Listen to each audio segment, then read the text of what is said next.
welcome to Tell Muses, a storytelling podcast from storytellers to storytellers with storytellers, all about storytelling.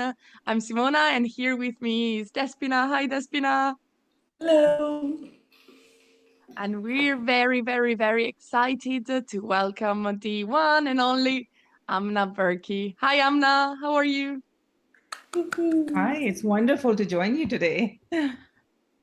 So good to have you with us from cold, icy cold Canada. Warm-hearted though. Indeed. Some of the Most warmest certainly. personalities you'll meet are from Canada. Well, we usually start our podcast, Tell Muses. You will be our muse today. So we usually start with this question. If you would like to tell our listeners, who is Amna Burki? So I'm currently in Winnipeg, Manitoba for the last 25 years. It will be 25 years in 2025. So part of me is that Canadian identity of being here, I guess most of my life. And I grew up in Pakistan to parents who were refugees from India during the partition. So, just growing up there, living in many parts of Pakistan, I think I was maybe spending a few years in 3 different provinces with many different languages and cultures, and always feeling like, where do I actually belong? Because you're a child of refugee parents, and then you're really trying to find your place of where's home for me, right? And then studies took me to the UK, where I have a bachelor's degree in economics and management, and then a master's degree in gender and development studies. I, at the time, was really looking for my identity. Who am I as a person? And I think at the same time, I had started wearing a hijab, which, coming from a family that wasn't very religious, wasn't taken well. I think as people in South Asia who were newly independent, there was a lot of internalized racism. So anything that was a reflection of our own culture was suppressed, and anything that was Western was automatically embraced, whether it was English language or, so when you're growing up in that flux of figuring out who you are, I think you're just trying to experiment with different ways and different thinkings and different, so I was really interested in women and their place in society, because we're the only majority in the world where we still face oppression, right? So females are most of the world population, yet you're dealing with so many things. And growing up, I heard a lot of stories too, different types of stories. So my grandmother was very much somebody who would be considered now part of the oral tradition. At the time, I didn't know this was storytelling, but she would gather us and share stories of, cultural stories she knew, that some of which I've revived recently. And also, she had a big passion of reading Quranic stories and just making them orally available to us. So these are very similar to biblical accounts, except I would say one of her favorites was about Mary, the mother of Jesus, and how she gives birth. And at the time, she's asked to shake the tree, the date palm tree, and dates fall on her. So that was like, she reminded us of all these women, these powerful women who are so much part of our tradition and values. And from my mother, I heard stories that were pretty much stories that help you become a good, obedient child when it comes to parenting and being parented. Be honest, don't be like that cry wolf, or stories which are now known as the Nasruddin stories or Joha stories, where, through humor, you're teaching your child some kind of value. And the Aesop's tales, which are, I would say, global in their presence in many parts of the world. And for my father, it was very important for us to know at dinner table, what they went through, because this was something that what they weren't expecting, that they would have to leave their homes and everything that they knew was home for them for so many years, and come to a new land. So that story was very important for him, because the message I got from him was specifically that they were in a place where so many ethnicities and religions got along, and suddenly there was this move to divide people, and it led to a lot of chaos, and we see that in our world. So I think his message was on point about why it's so important to bring people together. And that's what I do now. I try to do intercultural, intergenerational stories so I can, in a small way, bring people together. So a long answer to who Amna Burki is. That's wonderful, Amna, and I think you explained it so well, because having known you for years now, I think you explained all the factors that make you who you are. And I've got two questions actually for you. So number one is a kind of an inside question. So the Kuja story that you tell, and if you want to talk about that as well, is that one of the stories that your mother used to tell you? Because you know, of the child misbehaving and making everybody understand. If you want to, then Yeah. So that story was my grandmother, my dad's mom, right? So we always lived with her. So it was a intergenerational family. And to her last breath, and she had a long life. She died when she was 95. So, and I'm one of her youngest grandchildren. There were like 70 years between us. So she, what my father would ask, like, can you share the Kuja story? And then she would gather all of us and share that story. And at the time, when you're a child, you're just thinking about the story. This child wants, the impossible, or is asking for the elephant and asking for a little kuja, which is a little clay pot, and then is asking to put that elephant into the kuja. So that's the story, right? And then the emperor is like, oh yes, raising a child or taking care or entertaining a child is harder than running an empire. That was the story. But when I came to it later, because Simona, you and I were invited to do the Around the World in 88 Tales with David, and for that museum artifact project. And I was assigned a vase from the collection. And I kept thinking, oh, the story that I know somewhat is that Koja story. And it's kind of like a vase. So why don't I share that? So I had to go back, retrace that story, and think about, why is it that my father, why would he ask about this story all the time? And then you realize when you're coming to it as a parent, that meaning in that story that you didn't discover as a child is very obvious, right? So, in a way, you're asking your mother that, I'm raising my children and it's not easy. Is it hard? Is it a sacred job to be a parent? And I think she was the one reminding all these her kids and then her kids that yes, it is a sacred job and it is not easy. You're bringing the next generation of human beings. It takes a lot to raise a human child. 18 years is nothing.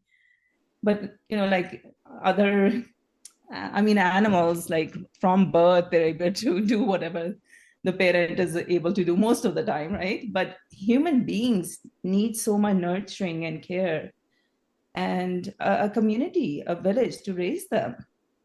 So I think that story I'm so proud of the fact that that story has been revived, because we would have missed that story completely, because I've never heard that story anywhere else.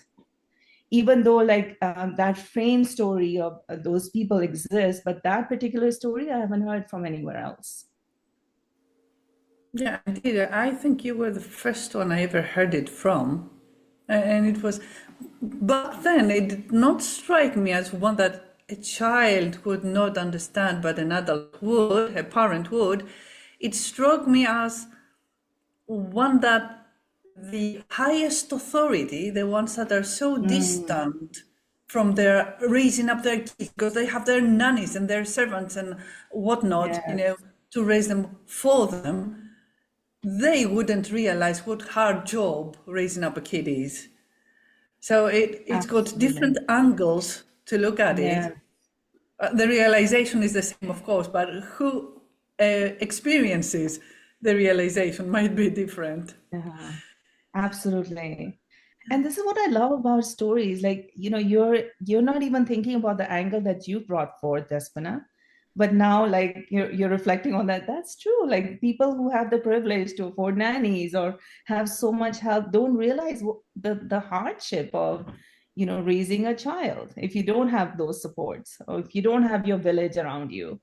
And for them, they did have, this, even though they were a lot more supported than how I was when I was raising my children, they still were in a state of coming to a new place when they basically just had to leave with just their stories. There was nothing physical.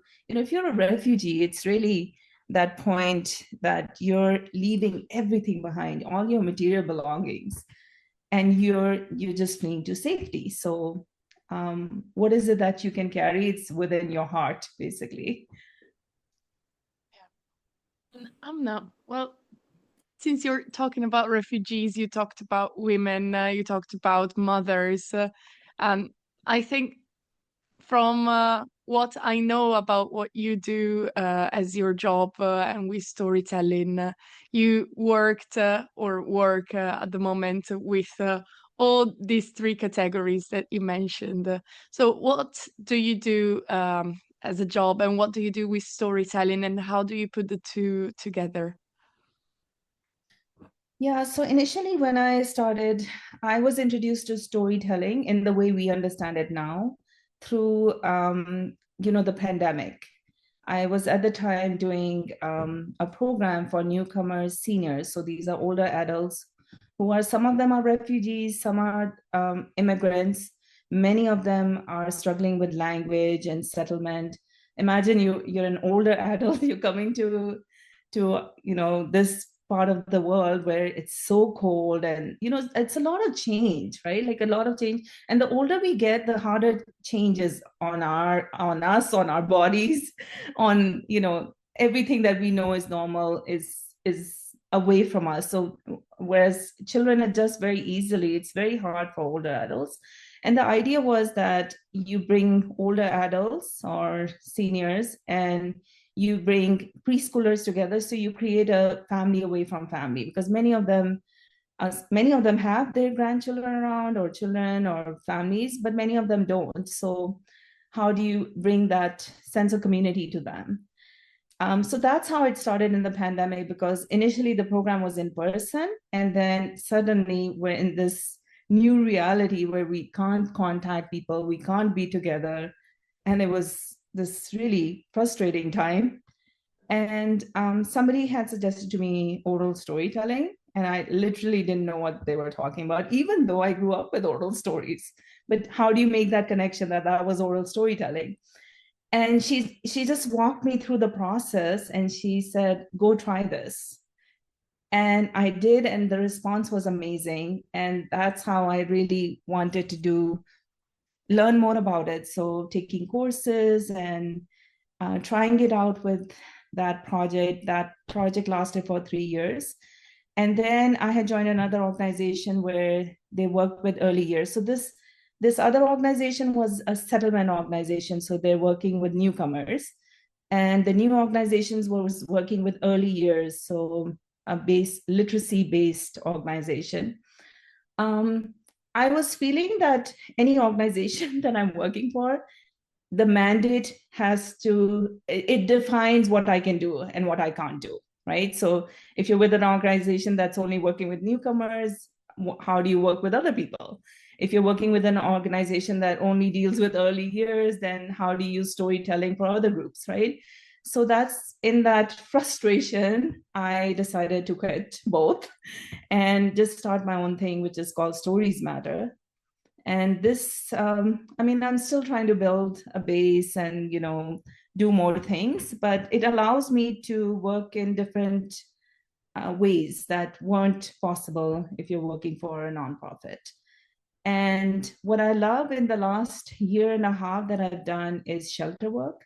So going to a women and children's shelter, this is domestic violence or family violence prevention center.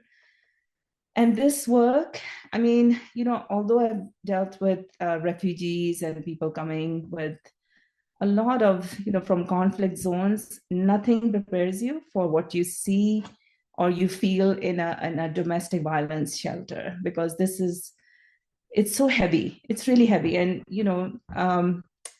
how do you bring them to a space where they can enjoy a story and feel nourished by a story, get involved in the story when they've just been pulled out, they've just left a situation which has been, sometimes their lives are at stake, right? So it's not an easy thing to be there. It is not, but it's very rewarding to feel that in some way I lighten their burden. In some way I've left them with a story that will nourish them.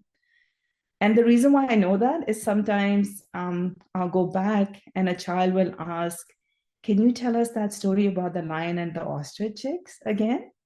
And this child will say, I don't know why I want to hear that story again. Like, that's very normal. You like that story, you want to hear that again, right? And many of these folktale traditions, if we think about it, these were not devised by those in power. These were devised by the ordinary people sharing their wisdom with each other. They didn't have the resources, they didn't have the power. That's why these stories speak truth to power. They're so embedded in the oral tradition, the normal everyday folk tales, the average people coming up with ways of passing on their experiences, their wisdom, their access to resources. How do you access them when they don't have the power? So I think there's something beautiful about that, and it's, I would say that it's regardless of the origin of those stories, where they're coming from, because many of the themes are the same: speaking truth to power and addressing privilege, making those in power accountable. You see those themes again and again and again. And on that note, my dear, I think I would like to ask you for a story. If there's one particular story that you have very close to your heart and you'd like to share with us. Sure, I've been thinking about this story for a while, because I've recently used this in workshops. My friend that I work with, she and I did a workshop recently on cultural competence, and this was one of the stories that we used.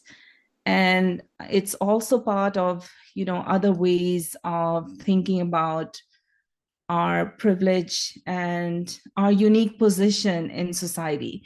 So when I share this story, I think you'll understand more.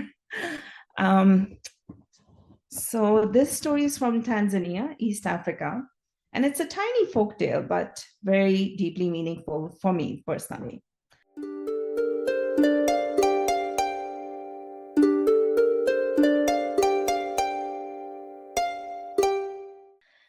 It was time of the great floods, and the animals were going to safety. Some of them were climbing hilltops, and some of them, like the monkeys, because of their agility, they were able to climb the trees. And these monkeys watched as these creatures, these small things, the fish, were coming in and out of the water. And one of them said, these poor animals, look, they don't have hands and feet and they're drowning. We should do something about it. And then the monkeys decided they're all going to save the fish. So one by one, they took the fish out and put them on hilltops. And initially the fish were moving, shaking, and then they all fell asleep. And one of the monkeys said, see, our act of kindness saved these fish. When they wake up, they will thank us for saving them from the flood.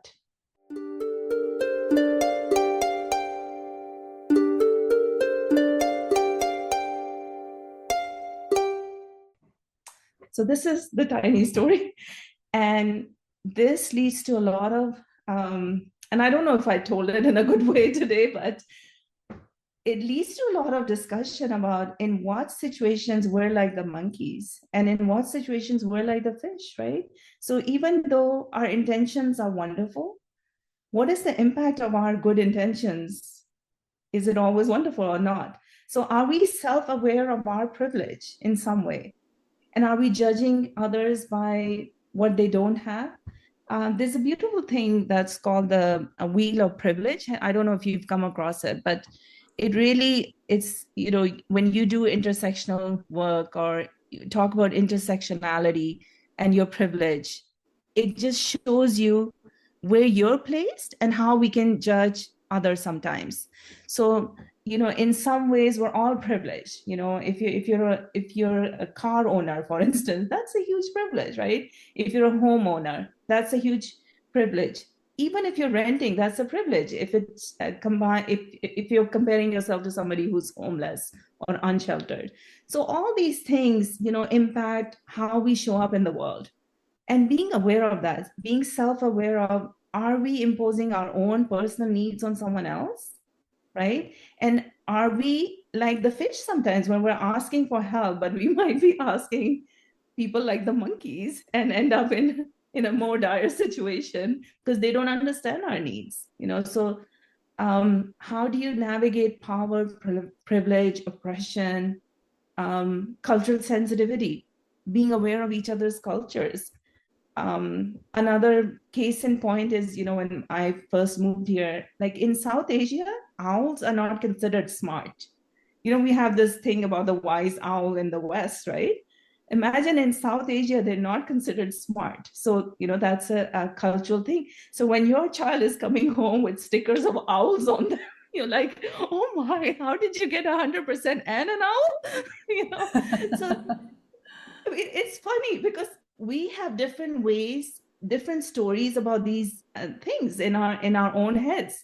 So how do we communicate across difference? And it's so important like, imagine you're in Italy, I'm in Canada at the moment, right? And Despina is joining us from Greece. How do we communicate when we're carrying all these different stories amongst each other, right? So it's so important, especially in a place like Canada, where so many people are coming from so many different backgrounds. And when you have Indigenous Canadians, how do we bring that understanding to people? So this is some of the work that I'm doing with the workshops. It's not giving any answers to any people, but this increasing our awareness of each other, where we're coming from. How do we really communicate so that we're understood in the way we're trying to be understood, right? Because at the end of the day, as far as I'm concerned, we're all sharing this one home, the planet. So we need to work across difference, understand each other, communicate better, have spaces where we come together and be in those sharing circles, whether it's through storytelling or folk tales or personal stories, right? Gather people. So that's my purpose, mission, ikigai in life, is to bring those spaces to people. Awesome, it's a slow start, but it's there. Well, concerning owls, I think it is us Greeks who are to blame for considering them to be the wise birds, because they were the symbol of goddess Athena, who was like the very essence of wisdom in Greek antiquity mind. But, other than symbols, what different creatures might represent, like, for example, it is a very common motif that the fox will be the cunning one, right?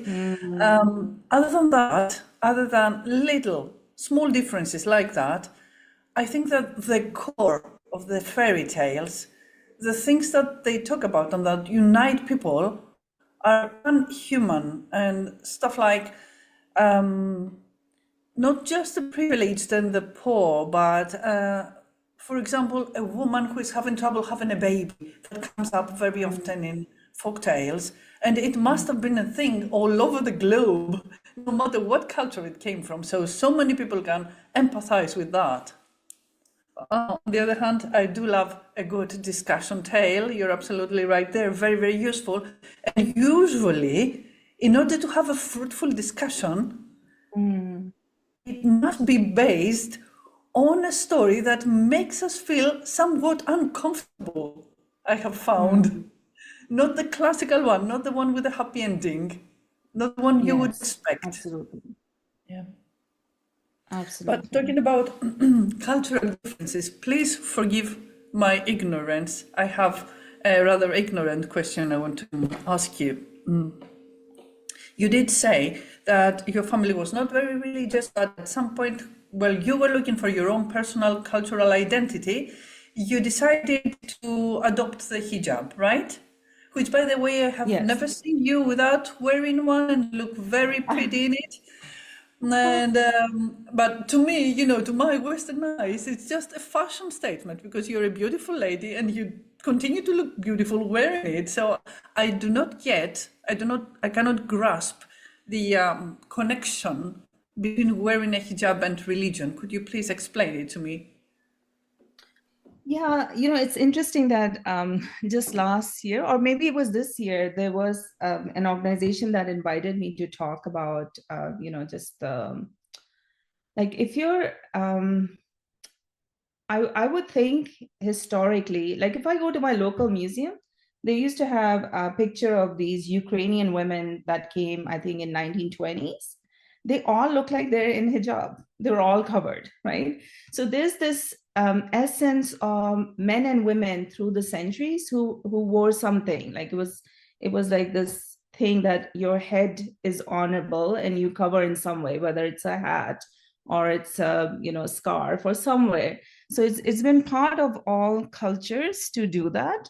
I would think at the moment it's only like some traditions that are still doing that. I mean, if you think about Orthodox Jewish women, they cover, right? It's not just Muslim women, although I think the significance of women who are Muslim wearing it is a lot of it is like that political, are these women oppressed? They carry that baggage of the single stories that we've been told about women from certain cultures don't have access to education because they have to cover, and that means all spaces that are open to men are not open to. So those are different ways that we can look at it. Personally, I think one of my, like a lot of Pakistanis growing up in Pakistan will go to Catholic schools, convents, right? So for me, I always grew up with these statues of Mary dressed exactly how I am right now. And that was really inspiring to see the sisters, wearing. I just found it so freeing in so many ways, right? As you know, I have a master's degree in gender studies. So for me, being seen as a human being first, rather than how my hair looks or how my body looks, is very important. So for me, I think it's a lot of those things coming together.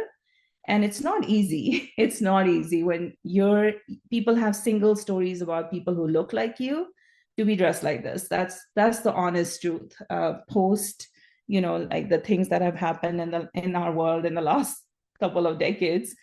But for me, it's truly that I find that liberating in terms of, I have control over my body, and the fashion statement, I'm not at the mercy of, okay, this is the trend in the world, so you have to now look like this, dress like this, feel like this. So it's a very personal choice. It's come with a lot of baggage, I would say, like a lot of rejection from my own personal family until they accepted it, So my question to them was, what does it matter to you if I had colored my hair purple or I wear a hijab? It's my choice, right? But it doesn't come across like that. And a lot of times, they worry about your safety in public, because anytime you're different or in minority, right, anywhere in the world, it can be something that you're struggling with. So their problem was the other people's stereotype, not you wearing it. I mean, if you were Yeah, back of in course. their country of origin, they would not object to it, if I get it right. No, it was in Pakistan that they were objecting to it. So for them, I Oh, think a lot of it was, you have an education. Why you dress like women in the villages, right? So it's a lot of internalized questions about identity and how other people are giving the story to you. So because you're being seen as this, why would you want to, right? Um, and to me, like when I go to spaces, I'm not even aware like I'm looking different than people because here I'm here to show a story or do a workshop with you, and we're all welcome to be slightly different in whatever way. Some of the differences we don't even see, right? Like for instance, I have started to have a hearing issue. That's why sometimes I'm asking you, can you please repeat that? It's invisible. Nobody can see that, right? So we have visible ways of being different from each other and invisible ways. Um, and for me, the attitude is always live and let live, right? Like we all approach life differently, and just accept that and honor each other in their choices of showing up differently in the world. yeah. I'm sure you're breaking the stereotype of an uneducated woman having to wear the hijab. And just the fact that it is a personal choice makes it all right for me. I mean, Amna, it's the first time ever that well, you said, oh, the sisters were wearing the same thing. And it was like, oh gosh, nuns wear the same kind of covering for their heads. And they are considered like the holy women of Christian churches. So it's the same, and it was the first time I'd ever connected the two things because I've seen lots of pictures, for example, of lots of pictures. There were not lots of pictures back then, but I've seen some pictures of, for example, my great grandmothers, and Mm, they had this. Napkin like it was kind of folded into, and then they mm. used to cover their heads with that because that's just how they went out, or yeah, my granny they had had a one. fancy one to go to church, and I think and my granny had a scarf like that, from what I can recall.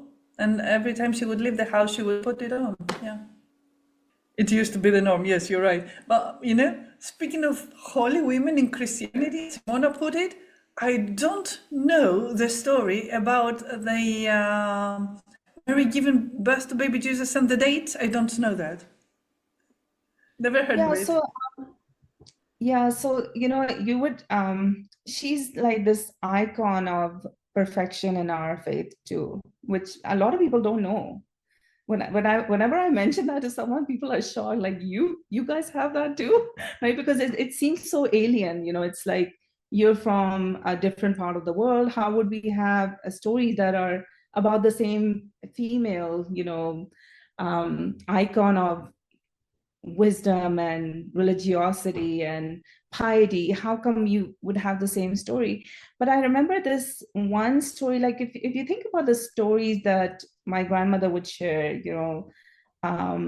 Moses parting the sea, or the brothers of Joseph, who are throwing him in the well, like at least the Quranic versions of these story, or um, I don't know what his name is in the Bible, Eunice in the whale. It's Jonas. Jonas, yes, Yeah. Jonas. Exactly. So I find like the story of Mary at her lowest point or the hardest situation in her life is very different than those other stories where they're at their rock bottom. She's giving birth. That's like celebrating life. And she's asked to shake the date palm tree. So she has access to water and she has access to food, which is natural. So the land is providing her everything. So for me, that that connection to the creator by giving birth to another creation, and how women really are these nurturers. And because in my work in diversity, equity, inclusion, a lot of times women, when they take time off work or they're nurturing a family, they're getting asked a lot of weird things like, oh, so you're just a stay-at-home mom. That nurturing part is not valued in society, right? Many times. Or people who work in the early years, they get minimum wage. And it's, if anyone's done any work with little kids, that's one of the hardest jobs in the world, to entertain little children. So how is it that those people are not being valued? And I love that there's this connection in that story to the land, to her power, because in the narrative that I know, she's alone and she's giving birth and she's being nourished by dates. So there's never a time, like even people who are culturally Muslim, the women will always have dates at the time of birth or close to it, because that symbolism of Mary, or Maryam as she's known in our culture, is so powerful. And I would think, I know, like my daughter's name Maryam, my grandmother was Maryam. There's this is one of the most common names in our parts, in our cultures, because she's, again, that the significance of this woman, and not knowing our connections, like I find that really interesting. I mean, I'm not somebody who works in interfaith or anything. I just happen to be of a particular faith, but I want to know, like, what are those stories that really are so familiar to all of us? And I think that's such a huge point of connection for us in so many ways. So I was really reflecting on her as somebody who's deeply wanting a world where my children's children, one day when they're born, hopefully, will have access to good products around them, good natural food, natural vegetation, natural everything, right? Because even in Canada in the last couple of years, the amount of fires we're dealing with, we're just really struggling. And I see that not just here, like, think about the floods and the fires everywhere in the world, earthquakes, right? So what can we do to nourish our connection to the lands and take care of it for our next couple of generations?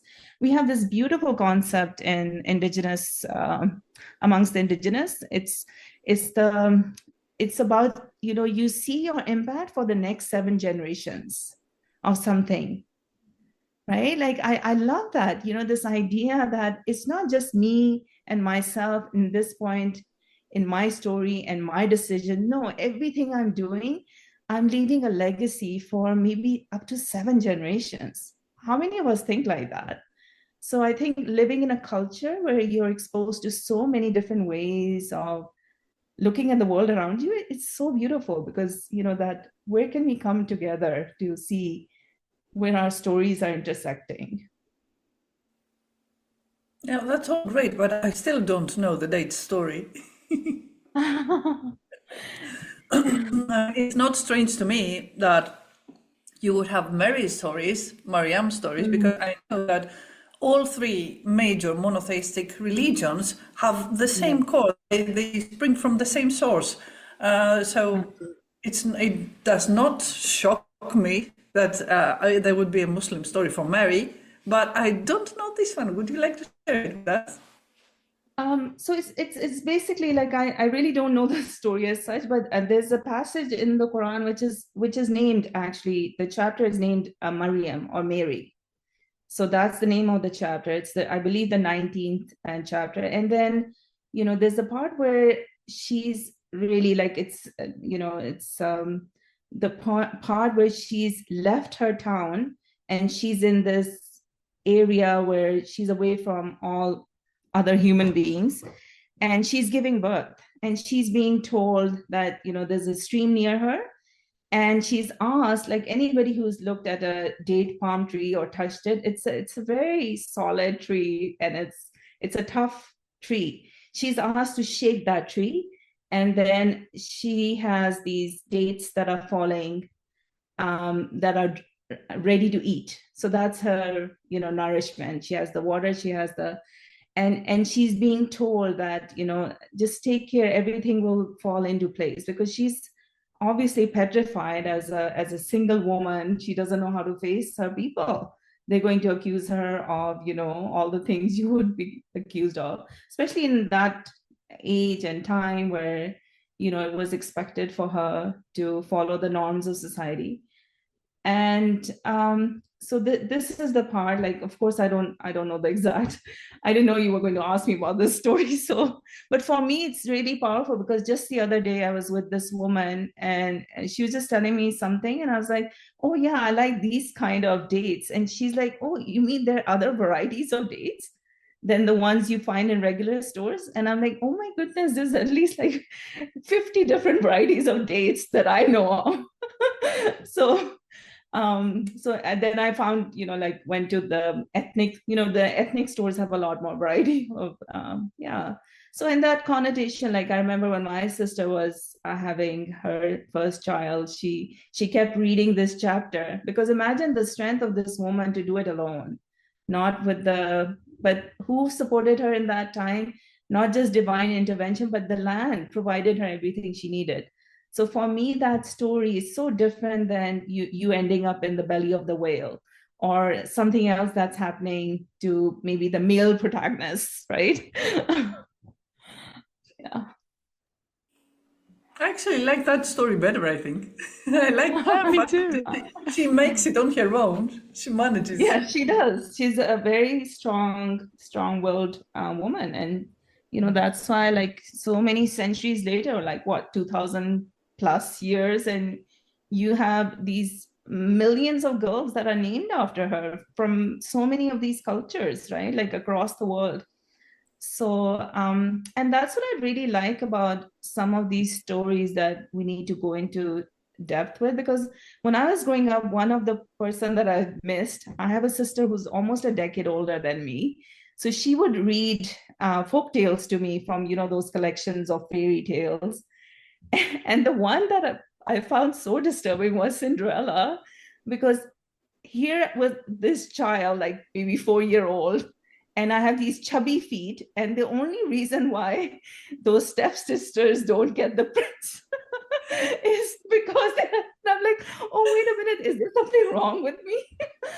So, as a child, I was like, oh, so if you don't have dainty feet, that means there's something wrong with you, right? I mean, forget about the fact that she needs to be rescued by a prince, so if you're a feminist, that story in itself is problematic. But that particular part about, them, and there were pictures, illustrations, so their toes were sticking out of her glass slippers. So I still remember those pictures, because they were so, I don't know why they were bothering me so much, because I guess my feet were like kind of like that. So You could not identify with the role model of the story, you see, yeah? The original Grimm fairy tale was much gorier, because the stepsisters, when they tried to squeeze their feet in, and they were told that they had to cut parts off their feet in order to fake their princess state. yes. Okay. And that's the thing, like, one of the courses I took when I was doing my master's in gender studies is, when we talk about women being oppressed, is it obvious oppression, or is it the ones where, we have to change our bodies in some way, go for liposuction or put Botox in our lips to be these credible women who look a certain way, or have a waist that's 23 inches or whatever it is, right? So what are ways we're self-oppressing, and what are obvious ways that we see? It's very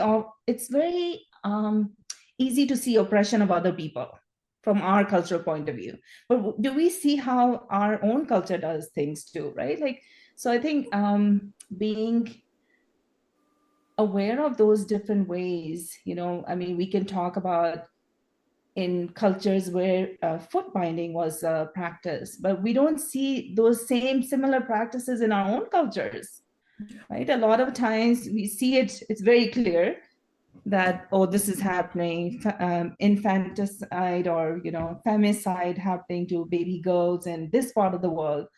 But, it's not obvious that how our own culture conditions us to be women or any kind of, productive members of society, what's expected of us. Unfortunately, it is very, very obvious in my country. There's a huge wave of femicides taking place, especially after COVID. I mean, it's horrible. We have like at least one story on a monthly basis on the news that's coming out, and it's not getting any better. And I think that storytelling might actually be a great tool to get people to talk about things like that, because okay, we have the Me Too movement now and people are much more eloquent about things like that, but that has not stopped the violence. The violence is still there, unfortunately. And it's a global phenomenon. It's not just part of the world. You said Absolutely. it. You said it. We're the only majority that still Yes. faces that kind of behavior, unfortunately. Yeah, absolutely. It's global, and then what are the places where it's worse? Women get affected way more than others when it's war zones, for instance, right? Like the normal protective structures are. So all those things, climate change affects women more, right? Like, so what are the ways that some of these things are intersecting with each other, where things are impacting women way more than, and the systemic things, right? Like, nobody gets paid for doing housework or raising children, but again, those kids will become economic agents at some point. So why is it that women are not protected during that time? Or yes, you have child benefits in many countries, but is that enough? So I mean, some of the lowest levels of, I mean, the highest levels of poverty you'll see would be with single income women families. So a mother raising her children without the support of a spouse. Those are some of the poorest families that, are really struggling to put, and we've seen post-pandemic, just the prices of things go up so much that it's impacting those families even more. And who's going to address that? And in some ways, like, I think the traditional supports that were there when people were part of communities, those are not there anymore. So you're pretty much on your own when you're needing a village to be around you. You're actually on your own. So the mental health of people, like, I mean, imagine even in the last 5 years, we've had COVID and then some kind of war in some part of the world, and getting worse every year since then. So how are we dealing with the mental health onslaught of this?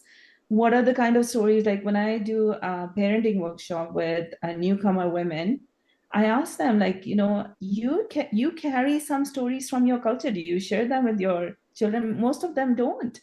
And, like, if your children are just watching whatever they're watching, right? Those stories are coming from people who may not have the best interests of our children, right? So some of the video games that are so violent, some of the things that we see, I always give them this example that Steve Jobs, when he invented the iPad, a journalist asked him, your kids must love the iPad. And he said, well, my kids are not allowed to be on it. So you have like these generations that are addicted to new technologies, but we don't know what the impact is. And the people who are creating it don't allow their own children to be on it. So how do we create communities where people can come and relax for the day and share each other's stories and listen to each other's stories and bring their folk tales and appreciate each other's cultures? I mean, in Canada, we have this thing about cultural appropriation. try not to take other people's culture and take it as our own, especially with indigenous stories. I believe in, intercultural appreciation, where we appreciate each other's culture, share each other's stories, so that, we develop that sense of this common human family, right? It is a huge thing. This is a huge issue, and it concerns many, many storytellers. What kind of stories we can or what we can't share, and how you do that. But I think that if you try to empathize with other people's culture, you don't have to belong to it necessarily. You're trying to honor it, and that's something, of course, it's a huge discussion, because there are people who claim it as their own, and if they do, they don't want to share. So you need to respect that as well. I think there are always two sides to look upon things, maybe even more.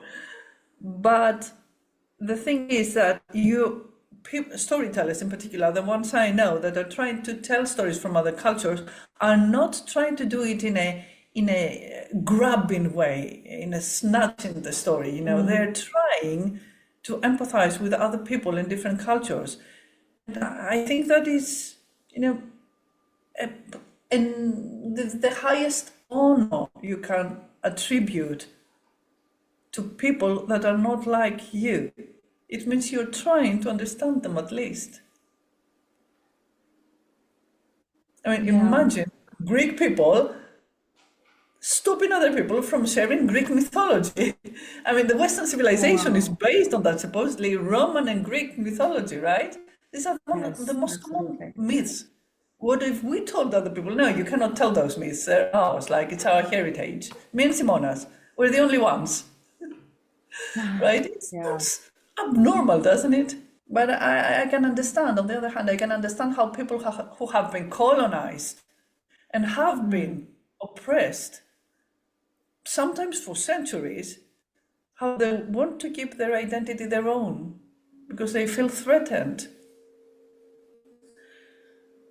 So I don't think it is an easy issue to resolve. Absolutely. But as long as we respect other people, their cultures and their limits, I think we try to do a good job at least. And we do try to speak about the society's evils, the ones that are tantalizing humans. And they have been for time immemorial. I don't know, I mean, folk tales about women being mistreated inside their homes have been around, I don't know, for centuries. Right. And we can claim that it's the pillars, it's the patriarchy, and it's the capitalism that does this to people, but I think it's more than that. Because it's more ancient than that, and the problem just persists. It's just that these things that are now we accuse us, put the blame on, are just carrying the tradition. They're not creating it. They're just taking it a step further. Maybe they're justifying it. Yeah, that's a huge discussion. And we spent the nights talking about it, I think. Yeah, absolutely. But I mean, having these kind of conversations and bringing our awareness to these topics helps, because as women, there's something that we have a shared experience with so many of these things. And then, definitely some cultures do a better job than others. And we need to, see where things are doing slightly better, if not best for women in all places. But yeah, and keep those conversations going. And whenever I hear somebody talk with your eloquence, and now I was just listening to the two of you talking, and I was just enjoying it so much because they are all things that resonate with me, and sometimes I don't have the words to explain them. And whenever I hear somebody else explain them and put what I feel, how I feel, and what I think into words, it's just, I don't know, revealing.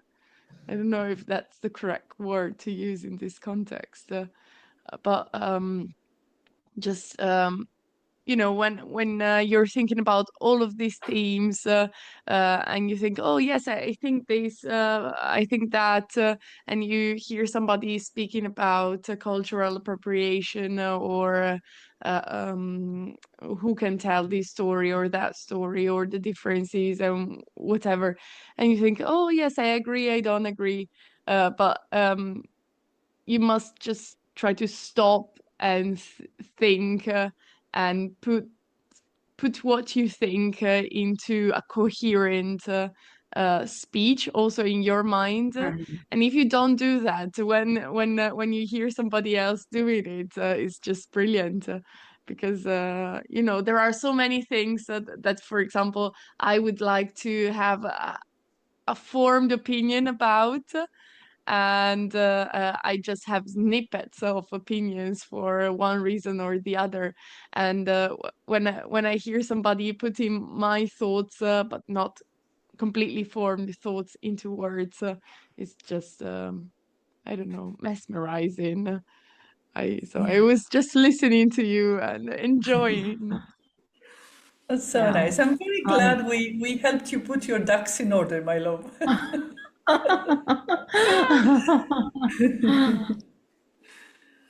You know, I would love that, you know, one day we can all be in the same space. Despina and I missed each other by a few hours, I think, one time. But I would love to be, you know, have you all visit here and, you know, see snow for yourself, that amount of snow. No, I mean, our summers are beautiful, and Canada is so beautiful. There's so much here to do, and you know, and maybe share that, whether it's Greek myths or stories that Simona you share. It would be so wonderful to have. And this is our sisterhood, right? Our human sisterhood that connects us across continents, across places, spaces. And that's, I think, the need of our world at the moment is to have those connections with people. Yeah. We may not look the same, be of the same, you know, backgrounds, but there's something, and I think that's the power of stories that connect us in so many beautiful ways and bring cultures together. And that's why stories matter. Yes, indeed. And would you Thank like to you. close this one with a little story, Amna? I will start this story. This is one of my favorite stories. You've heard it because I repeat it, I think, in every gathering. It's the hummingbird and the forest fire. And recently, I was invited to something which is called Can You, which basically helps youth develop their storytelling skills. So there's a storyteller who helps them. And I just went to their gala, and it was beautiful to experience that. And somebody who was there, who had met me at another training called the Art of Hosting, she said, Amna, I need your contact. And then she wrote my name, and next to it put the hummingbird. And she said, this is how I know for sure that it's you, because I remember that story. And she was just telling me that she's been telling that story to everyone, and how she lives in rural Manitoba, where they get hummingbirds. I don't in the city, but she has a hummingbird feeder, and she had sent me a video of her hummingbird feeder and how much more she has love for hummingbirds since she knows this story, and she's been sharing it with her friends and family. So this is the story.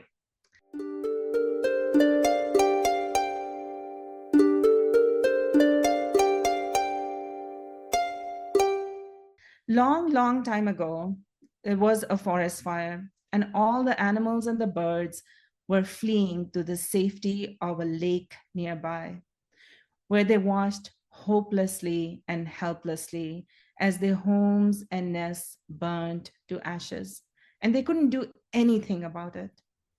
Then something curious got their attention. There was the tiniest of hummingbirds in the sky. And she was going between the lake and the forest fire. She would pick up one drop of water at a time because that's all that fit her tiny beak. And she would fly over the fire and drop that. And she went back and forth, back and forth, back and forth. And these animals, much bigger than her, much mightier than her, started asking her, "Oh, hummingbird, what are you doing? You think you're making a difference by bringing one drop of water at a time? What are you doing?" And others said, "Oh, hummingbird, you're going to burn your tiny wings. What are you doing? It's making no difference. The fire is spreading and it's out of reach and it's out of control." Well, the hummingbird paid no attention. She kept doing her work, bringing that one drop of water. And when she couldn't take their taunts anymore, without stopping to fly, she turned her head and said, "I am doing what I can. And you can say it with me, I am doing what I can." Now, there are many endings to this story. In some, she inspires all the animals to take care of the fire. And for some, it just ends here because regardless of what is happening in the world, we do our part. We do that one little change that we can do. Maybe we can drop one story at a time in a gathering. Perhaps the fire that is there cannot be extinguished because racism and actual fires are still around, right? People are still dealing with polarization. People are dealing with all kinds of things. So all we can remember is to be like the hummingbird and do our little bit. And that's all that matters. And this story matters deeply to me.